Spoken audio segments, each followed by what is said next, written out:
মই বিশেষজ্ঞ নহয় বাবে এছআইটিৰ বৈঠকলৈ নগলো। মই নিজকে তেনে বিষয়ত মতামত দিবলৈ উপযুক্ত মানুহ নহয়।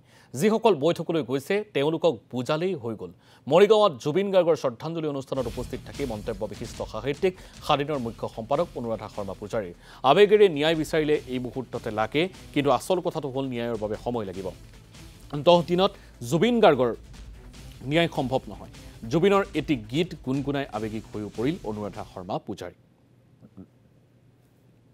প্ৰথম কথা মোক ইয়ালে এসপ্তাহৰ আগতে নিমন্ত্ৰণ কৰি থৈছে এই জুবিন গাৰ্গৰ নামত উৎসৰ্গা কৰা আলোচনীখন উন্মোচন কৰিবলৈ। মই দ্বিতীয় কথাটো হ'ল এছআইটিয়ে যাক যাক নিমন্ত্ৰণ কৰিছে, মই ভাবোঁ যে তাত যদি মই আচলতে বৰ উপযুক্ত মানুহ তাৰ কাৰণে নহয় বুলি ভাবিলোঁ, আৰু সেইকাৰণে মই ইয়ালৈ আহিলোঁ।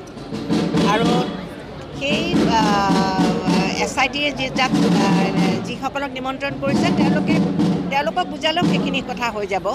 ইতিমধ্যে মই এটা পষ্টো দিছোঁ, ফেচবুকত এটা পষ্টো দিছোঁ যে বিশেষজ্ঞ হিচাপে মই যিহেতুকে বিশেষজ্ঞ নহয়, সেইকাৰণে মই জুবিন গাৰ্গৰ অনুষ্ঠানটোলৈ আহিলোঁ। ডিজিটেল আন্দোলনত আমিও হেডষ্টেগ দিছোঁ, কিন্তু এটা কথা, আমি আৱেগিকভাৱে মই নিজেও যদি কয় তাই গৰিমা গাৰ্গৰ নিজৰ মানুহজন, আমিও সদায়ে বিচাৰিম যে খুব সোনকালে হওক। বেলেগ এখন দেশত যিহেতুকে মৃত্যু হৈছে, তদন্ত এনেকুৱা এটা ন্যায়িক তদন্ত হ'ব নালাগে য'ত কিছুমান সুৰুঙা থাকি যাব আৰু দোষী মানে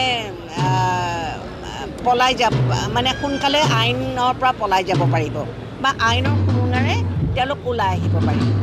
গতিকে ভাবোঁ যে 10 দিনত কেতিয়াও আচলতে মই ভাবোঁ যে তদন্ত এটা এই মুহূৰ্ততে লাগে বুলিলে আচলতে সম্ভৱ নহ'ব পাৰে। তাৰ কাৰণে আমাৰ ধৈৰ্য সহ্য এই দুয়োটাই প্ৰয়োজন হ'ব। গৰিমা গাৰ্গকো প্ৰয়োজন হ'ব, যেনেকৈ আমাৰ অসমৰ মানুহৰ কাৰণেও জুবিন আমাৰ ল'ৰা, গতিকে আমাৰো প্ৰয়োজন হ'ব। আমাৰ যিহেতুকে অপশ্যন নাই, আমি এটা তদন্তৰ খাতিৰত আমি যিহেতুকে তদন্ত এটা হৈছে, আমি সেই ন্যায়ৰ খাতিৰতে আমি ধৈৰ্য ধৰিব লাগিব। যদি কিবা এটা ভুল হৈ যায়, আইন আৱেগ নহয়, তাত চাৰ্জশ্বিটখন খুব ভাল হ'ব লাগিব, তাত সুৰুঙা থাকিব নোৱাৰিব।